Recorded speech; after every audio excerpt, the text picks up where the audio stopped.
Muito bem. Passamos de pronto a palavra ao professor José Renato Ferraz da Silveira, graduado em Relações Internacionais pela Pontifícia Universidade Católica de São Paulo, mestrado em Ciência Política pela Pontifícia Universidade Católica de São Paulo, doutorado em Ciência Política pela PUC São Paulo. Professor adjunto do curso de Relações Internacionais da Universidade Federal de Santa Maria, coordenador do curso de Relações Internacionais da Universidade Federal de Santa Maria, pesquisador do Núcleo de Arte, Mídia e Política da Pontifícia Universidade Católica de São Paulo, líder do grupo de pesquisa Prisma, pesquisa em Relações Internacionais de Santa Maria, editor da revista Interação, consultor científico da editora Apres e membro da Associação Brasileira de Estudos de Defesa, ABED, sócio-pleno da Associação Profissional de Relações Internacionais, AGRE, linha de pesquisa, arte política, tragédia da política, significado político de representação, crise política, legitimidade, história inglesa, política externa inglesa.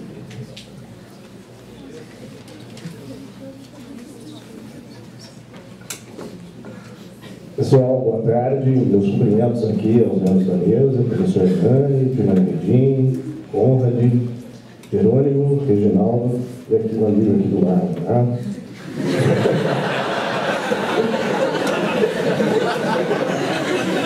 Bom, pessoal, vou dar aqui uma visão de cientista político, de internacionalista, fazendo mais ou menos um panorama de como os jornais internacionais, o El País, Le Monde Diplomatique, jornais norte-americanos reagiram às manifestações do dia 17, já que as manchetes do dia 18 praticamente retrataram o que ocorreu no Brasil. Do dia 18. Eu vou falar um pouquinho a respeito de uns 5, 6 jornais, até também o jornal Al Jazeera. E depois também comentar sobre o editorial do New York Times, no dia 21, que foi um editorial bastante completo sobre as manifestações, e ali teve uma opinião bastante forte do jornal em relação às manifestações.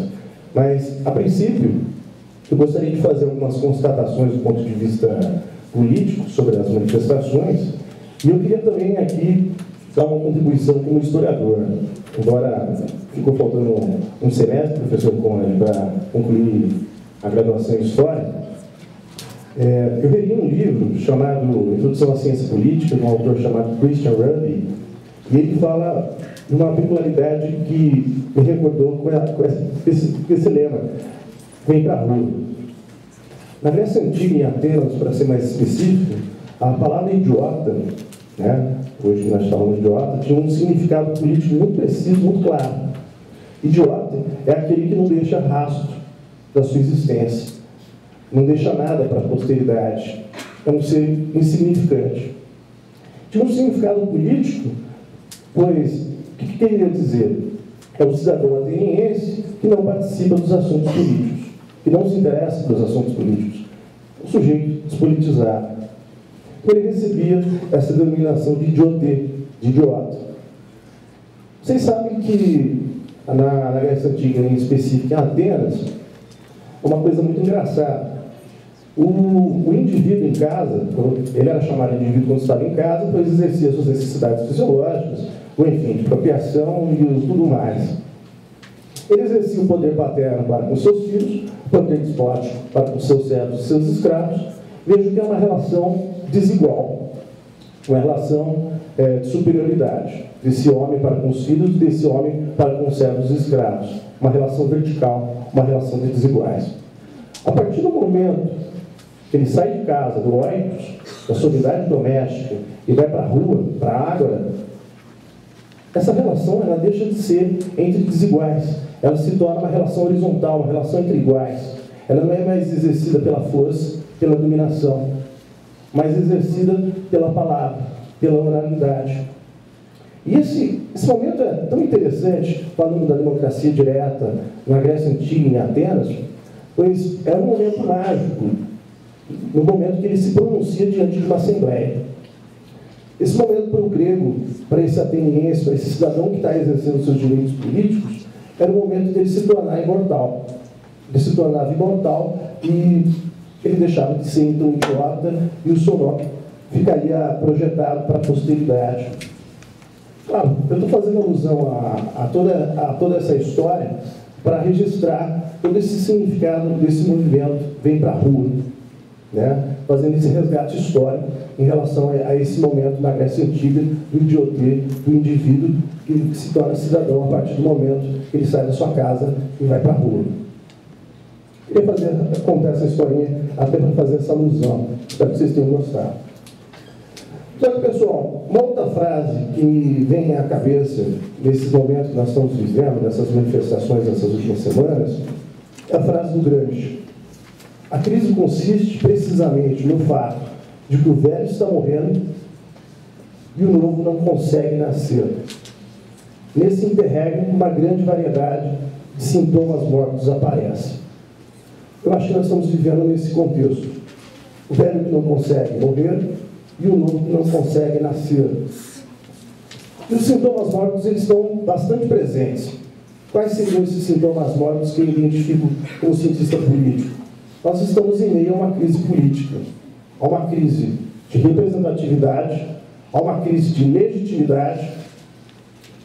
E como disse aqui o meu amigo Reginaldo, são tempos, uma era de incertezas. Acredito que todo cientista político sério, ele não faria nenhum prognóstico, né, do que vai vir pela frente com essas manifestações. Isso é um aspecto que eu gostaria de chamar a atenção em relação a essa crise de governabilidade que nós estamos vivendo. E principalmente, como disse o Reginaldo, essa crise de representatividade.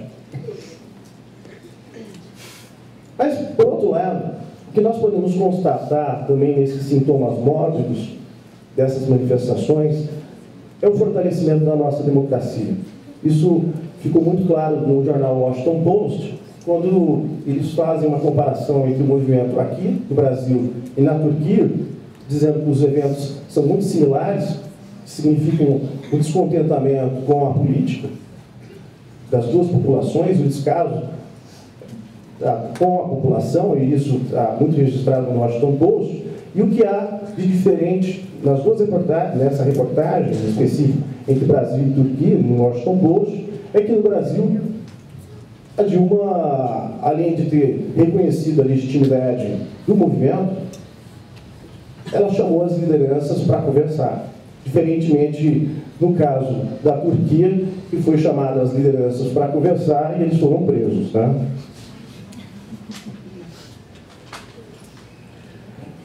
O que é interessante também, que nós podemos constatar com esse fortalecimento da democracia, é o feedback que tem sido dado do governo nesses últimos dias. Para ser mais preciso, na segunda-feira. Foi uma resposta um pouco mais objetiva. Uma reforma plebiscitária, reforma política, e o objetivo de uma democracia plebiscitária, não sei. O livro que eu sugiro para que possamos ler, que é interessante até para entender um pouco dessa realidade que ocorre no Brasil, ocorre na Turquia e ocorreu na Tunísia, é o livro do Samuel Huntington, que foi até escrito num momento histórico importante, né, professor Reginaldo Conrad, 1968. E esse livro chama-se A Ordem Política da Sociedade de Mutação. Ali é a tese do livro. Ele diz o seguinte: as sociedades que experimentaram mudanças rápidas, a demanda por serviços públicos cresce mais rápido que a capacidade dos governos para satisfazer. Então, é um livro bastante interessante para entender um pouco desse momento político que nós estamos vivendo, não só aqui no Brasil, como na Turquia, na Tunísia. E o que é interessante é que o jornal Al Jazeera, Qatar, ele diz que também os eventos que acontecem aqui no Brasil são similares à Primavera Árabe. Em que contexto? As redes sociais. As redes sociais, então, é como um componente para essas, entre aspas, revoluções.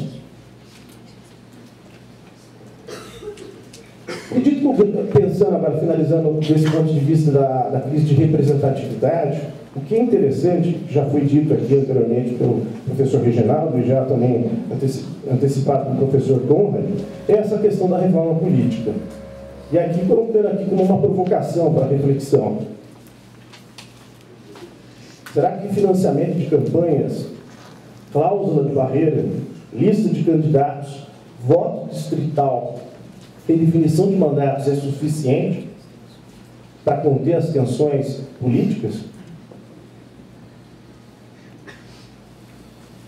Interessante dois depoimentos, né? Cristóvão Buarque, relativo à extinção dos partidos políticos, e a última, que foi candidata a presidente da presidência da República, a Marina Silva, né? Que corroborou da mesma tese em relação aos partidos políticos. Para vocês terem mais ou menos um panorama de o que os jornais internacionais falaram a respeito dessas manifestações. O El País disse que, então, essas manifestações são as maiores das últimas décadas, então reconhecendo que já existem, claro, já houve outros movimentos sociais, importantes como o atual. Já vou falar, já vou finalizar sobre o editorial do Times, que é interessante o que eles falam.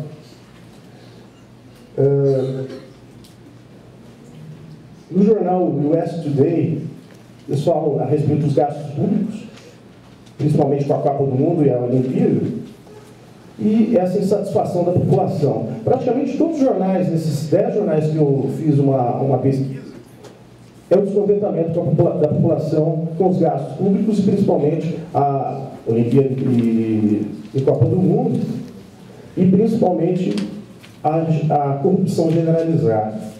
Foi uma das bandeiras erguidas durante os protestos.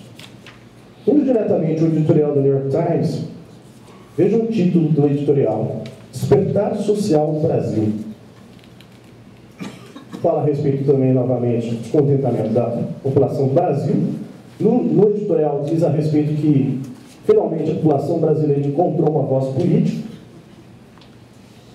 e que a presidente Dilma vai ter que responder com substância e entendimento essas reivindicações, bastante difusas por sinal. Afirma sobre, apesar dos avanços na economia, sétima economia mundial, de acordo com o Banco Mundial, ainda o Brasil se encontra com uma das maiores disparidades de renda e um baixo nível de educação. Fala a respeito do PT, 10 anos no poder, e praticamente a corrupção generalizada durante esses 10 anos. E uma coisa que me chama a atenção para finalizar: a embaixadora norte-americana em Brasília, vou falar o nome dela aqui, Liliana Hawaii, ela tomou posse em Brasília, na embaixada, dia 8 agora de junho. Por curiosidade, essa embaixadora ela esteve no Paraguai nesse último ano. Vocês devem se lembrar que aconteceu agora há pouco no Paraguai, a queda do presidente Lula. E uma outra curiosidade também dessa embaixadora: ela estava presente na Nicarágua, no golpe na Nicarágua.